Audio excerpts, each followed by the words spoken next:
Hi guys, welcome to FDM Transtastic. I'm Emil, and this week's topic is systematic powers of oppression, things we would like to have changed, and how systematic powers of oppression affect our intersecting identities and stuff like that.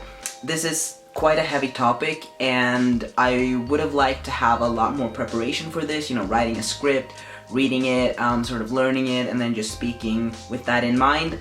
But I will not have time because this weekend that just was, now that you're watching it, I was at a big convention in Sweden called Närcon, so I was not able to film during the weekend because I was there. So I'm actually filming this the weekend before. Am I making sense? I work a lot, I don't have a lot of time. It's hard to live my life and actually also have time to put a lot of time into Transtastic videos. At the moment, I won't be like this forever because I'm gonna start studying this fall. We'll probably have more time, be more flexible then.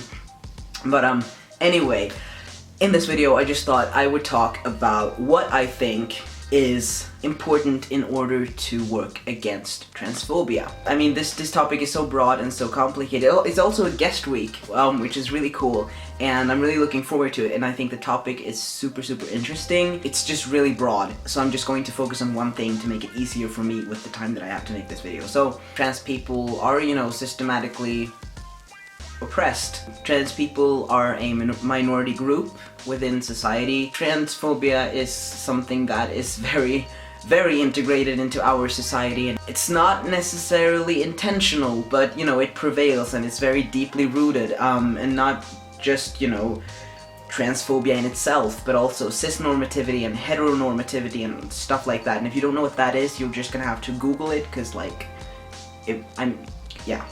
the number one thing that I think is the most important when it comes to combating systematic powers of oppression in general is education for the people, because I really do believe in the power of the people. And I do believe that most people, not everyone, but most people, they do what they think is right. I really don't think there are a lot of people that do things that they know are 100% wrong and unethical and bad, and that they in no means should be doing. I don't think a lot of people are like that. I think most people do believe that they are doing the right thing for them, or for some higher purpose, or for whatever. And so I think something that is really important is to educate people from an early age that on what is right. And I mean, it's not easy, but I really do believe that education on trans people from an early age would really help. And one of the main ways of educating people about the ways that other people can be is through just exposure, just expose them to trans people. So that can mean maybe you have a trans family member, so you invite them for dinners, then it's kind of really natural.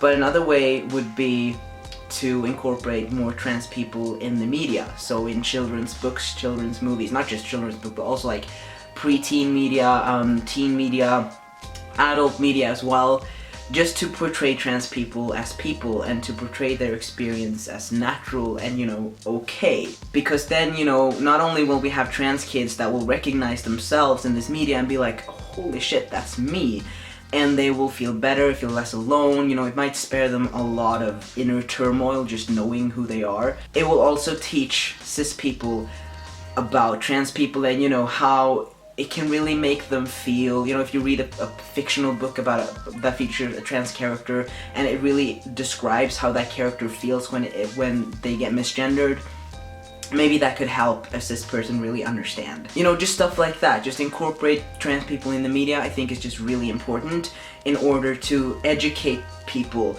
about the trans experience, about being trans, about, the fact that we're just normal people. There's nothing weird or freaky or exotic about us. We're just people trying to live our lives like anybody else, and we just happen to have this transness, but that is not the main thing about us. So if people learn that, not only from an early age, but from an early age as well, they learn that we are people, it becomes more normalized for them, and so when they, see transphobia, they see cisnormativity, and they might, be like, hold on a minute, that is, you know, that's not really inclusive, that's not really right. And it might be in a situation where somebody else they know makes some kind of comment, or I don't know, like a policy that they have at their workplace, a bathroom policy, whatever. They just see that and they go, you know, maybe we should, you know, change this. And I think slowly but surely that would just really help, because I think that one of the main issues is not only ignorance, definitely ignorance, that people don't know what trans people are and they have all these misconceptions,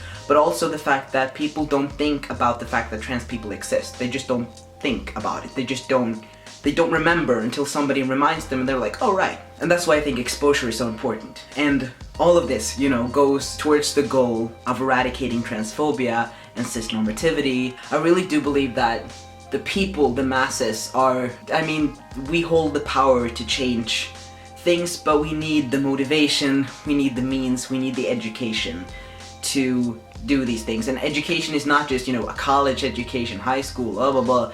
It is knowing what you're fighting for, why you're fighting, and how you're gonna fight for it. It is knowing how to be smart, knowing how to be brave, knowing how to be compassionate and kind, and knowing how to you know, speak for your cause or act for your cause and stuff like that.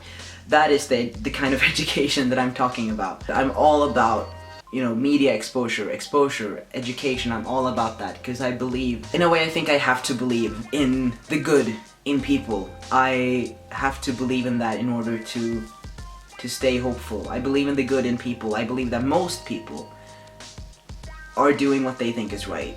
And when they do something that is hurtful or not right or not nice, it is because they just don't know any better. And if you find the way to reach out to those people, if you find the way, it might not be the same way for everyone, but if you find the way to reach out to these people and tell them how this thing that they're doing makes you feel, and in what ways it is damaging and how they can improve, they will try. If you manage to reach out to them in the way that they are susceptible to, that they, you know, in a way that they will welcome. I hope this video made sense in some kind of way. This was literally just me sitting down in front of a camera and filming and talking. It was a stream of consciousness and I hope you enjoyed it. I am not a politician, obviously, and I'm not trying to be.